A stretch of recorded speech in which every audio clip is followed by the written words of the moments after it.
Alors nous allons commencer par le titre important ce matin. Le Conseil des ministres se réunit dans 2 heures pour une réunion dramatique à l'issue de laquelle il devrait être décidé d'imposer un reconfinement de 2 semaines, voire même plus sur l'ensemble du territoire israélien. Il convient d'utiliser le conditionnel parce que d'ores et déjà on sait que plusieurs ministres s'opposeront chacun pour ses raisons à ce reconfinement en général. Pour l'heure, le plan de reconfinement devrait être le suivant. À partir de vendredi matin, reconfinement général pour 2 semaines avec interdiction de s'éloigner de plus de 500 mètres de son domicile, fermeture probablement dès mercredi des établissements scolaires, fermeture des secteurs privés et publics, les hôtels, Zimmer, chambres d'hôtes seront fermés, seuls les supermarchés et pharmacies resteront ouverts, les restaurants ne fonctionneront pas, uniquement en take-away. Quant aux synagogues, elles ne pourront pas accueillir plus de 10 fidèles à l'intérieur et 20 à l'extérieur. Si les données de contamination sont en baisse dans 2 semaines, à partir donc de la fête de Sukkot, alors on assistera à un confinement partiel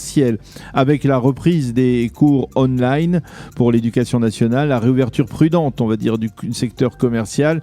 Les restaurants resteront fermés. Cette seconde étape devrait durer 2 semaines également et ensuite, donc dans 1 mois, le plan du professeur Gamzou des villes selon les codes couleurs sera mis en application.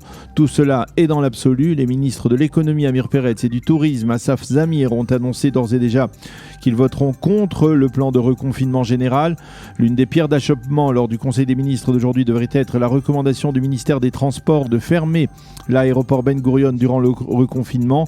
Autre pierre d'achoppement, le déroulement des offices dans les synagogues. Cette réunion du Conseil des ministres devrait se prolonger dans l'après-midi et peut-être même dans la soirée. Au ministère des Finances, on estime que si le programme de reconfinement est accepté tel quel, eh bien son coût devrait avoisiner les 20 milliards de shekels. Selon les données publiées par le ministère de la Santé, on a recensé hier soir jusqu'à 22h30 plus de 2400 nouveaux malades, dont 495 sont dans un état grave, 10 malades ont succombé et le nombre de décès est de 1103.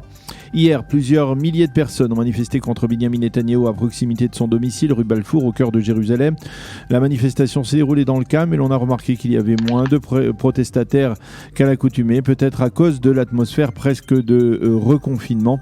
Mais l'on a également constaté que parmi les manifestants se trouvent également des propriétaires de restaurants et de salles de fête qui critiquent l'instauration d'un nouveau confinement qui, selon eux, risque de leur être fatal sur le plan économique. La normalisation avec le monde arabe se poursuit. Après les Émirats, c'est le Bahreïn qui a décidé d'instaurer cette normalisation avec Israël en ratifiant aux côtés des Émirats un accord avec l'État d'Israël. Le mardi, donc, à la Maison-Blanche, l'annonce de cette normalisation est intervenue peu avant Shabbat.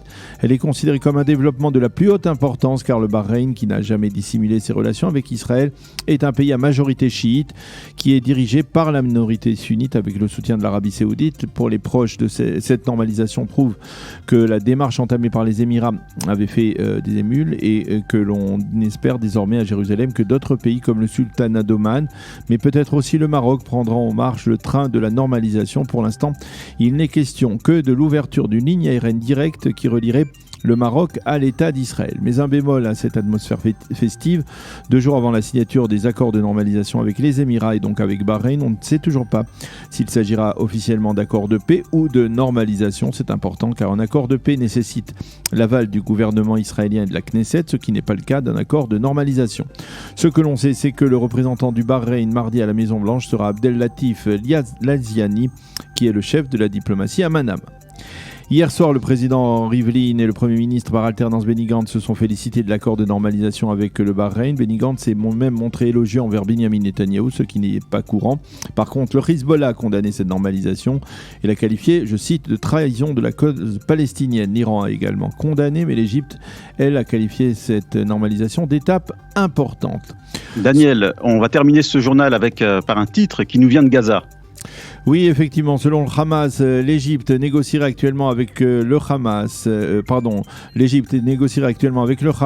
et Israël un accord d'échange de prisonniers. Une délégation égyptienne s'est rendue hier à Gaza pour faire progresser les tractations. Elle doit se rendre aujourd'hui en Israël pour envisager la conclusion d'un accord sur ce délicat dossier d'échange. La météo pour terminer, après 2 semaines de canicule, le temps redevient à peu près normal. En ces débuts de semaine, il fera 32 degrés à Jérusalem, 31 à Tel Aviv et 40 degrés à Eilat. C'est la fin de ce premier journal d'information.